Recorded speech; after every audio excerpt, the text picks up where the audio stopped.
Assalamualaikum warahmatullahi wabarakatuh. Saya Sarah Marta Ayubah, NIM 2041050200096 dari kelas ES3 Program Studi Ekonomi Syariah Fakultas Ekonomi dan Bisnis Islam. Di sini saya akan mempresentasikan materi tentang pengangguran dan solusinya ekonomi Islam. Jadi yang pertama, di sini akan saya jelaskan mengenai definisi pengangguran. Nah, pengangguran merupakan salah satu masalah dalam bidang ketenagakerjaan.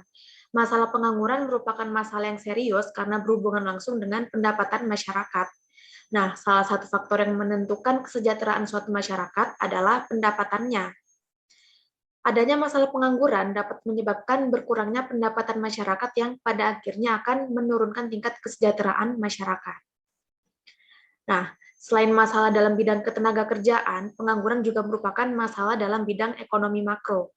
Apabila masalah pengangguran terjadi terus-menerus, akan berdampak pada pengaruh psikologis yang buruk, dan secara makro akan menyebabkan kekacauan sosial dan politik bagi suatu negara. Nah, di sini terdapat jenis-jenis pengangguran. Nah, ada beberapa jenis-jenis pengangguran, yaitu yang pertama pengangguran friksional, yaitu terjadi karena adanya sebuah kesulitan, yaitu mempertemukan pencari kerja dengan lowongan pekerjaan. Kemudian yang kedua, pengangguran struktural. Nah, ini terjadi ketika adanya perubahan dalam sektor ekonomi yang menciptakan ketidakcocokan antara keterampilan yang dimiliki pekerja dan keterampilan yang dibutuhkan oleh pengusaha. Kemudian ada pengangguran musiman. Nah, jenis pengangguran ini terjadi karena perubahan musim di suatu daerah atau negara. Misalnya saja petani, mereka hanya akan bekerja pada saat musim panen, tapi setelah itu mereka akan menganggur. Kemudian terdapat pengangguran siklis, nah disebabkan karena pengurangan tenaga kerja sebagai akibat dari siklus bisnis atau fluktuasi ekonomi seperti resesi. Kemudian yang terakhir yaitu setengah menganggur. Nah, orang-orang yang termasuk dalam setengah menganggur adalah ketika tenaga kerja yang tidak bekerja dengan maksimal. Nah, biasanya pengangguran jenis ini memiliki jam kerja kurang dari 35 jam per minggu.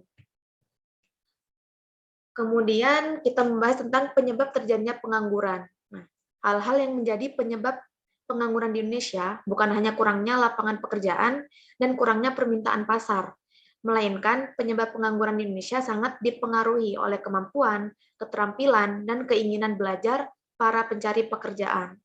Nah, sebuah penelitian pun mengungkapkan sebagian besar penyebab pengangguran yang berasal dari orang-orang yang hidup di bawah kemiskinan. Kemudian, yaitu di sini dijelaskan mengenai dampak pengangguran. Nah, dampak pengangguran itu yang pertama, menurunkan aktivitas perekonomian. Nah, pengangguran menyebabkan turunnya daya beli masyarakat. Daya beli masyarakat yang menurun menyebabkan turunnya permintaan terhadap barang dan jasa.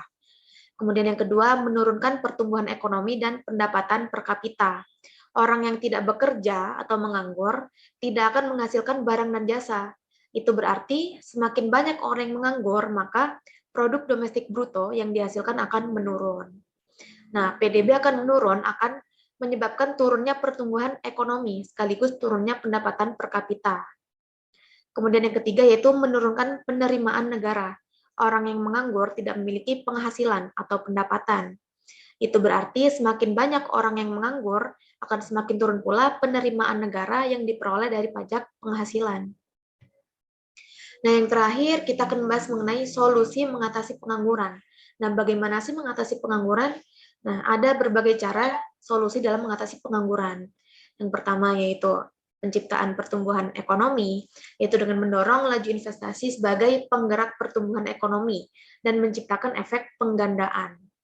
Nah, kemudian yang kedua, fleksibilitas dan investasi tenaga kerja.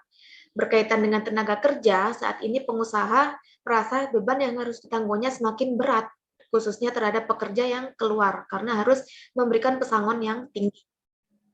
Nah, kemudian yang ketiga, yaitu penciptaan lapangan kerja langsung. Yang perlu mendapat perbaikan adalah seberapa efektif penciptaan lapangan kerja tersebut dalam menyerap tenaga kerja yang benar-benar membutuhkan, seberapa efektif output yang dihasilkan dari lapangan pekerjaan tersebut, dan seberapa sesuai antara kebutuhan masyarakat dengan lapangan pekerjaan yang tersedia. Jadi seperti itu, cukup sekian presentasi materi dari saya. Kurang lebihnya saya mohon maaf. Saya akhiri. Wassalamualaikum warahmatullahi wabarakatuh.